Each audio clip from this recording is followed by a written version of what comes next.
ನರೇಂದ್ರ ಮೋದಿಯವ್ರ ಕೈಯಲ್ಲಿ ಉದ್ಘಾಟನೆ ಮಾಡಿದಾಗ ಕಮರ್ಷಿಯಲ್ ಫ್ಲೈಟ್ ಯಾವ್ದಾದ್ರು ಒಂದಾದರೂ ಬಂದಿತ್ತನ್ರಿ ಶಿವಮೊಗ್ಗದಲ್ಲಿ?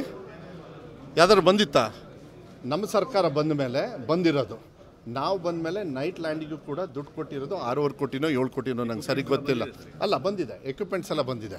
ಆಮೇಲೆ ಇನ್ನೊಂದು, ನಾವು ಇದನ್ನು ಲೈಟಿಂಗು ಇದನ್ನೆಲ್ಲ ಮಾಡಿಸಿ ನಾನು ರೆಗ್ಯುಲರಾಗಿ ನೋಡ್ತಾ ಇದ್ದೀನಿ. ಇವನು ಒಬ್ಬೊಂದು ಫ್ಲೈಟ್ ಹೋದ ತಕ್ಷಣ ಇಡೀ ದೇಶದಲ್ಲಿ ಇರತಕ್ಕಂಥ ರೂಲ್ಸೇ ಚೇಂಜ್ ಆಗಬೇಕು. ನಾನು ನೋಡಿದೆ ಬರ್ಬೇಕಾದ್ರೆ ಇನ್ನೂ ಫೋಟೋ ಹಾಕ್ಕೊಂಡು ಕೂತ್ಕೊಂಡಿದ್ದಾರೆ.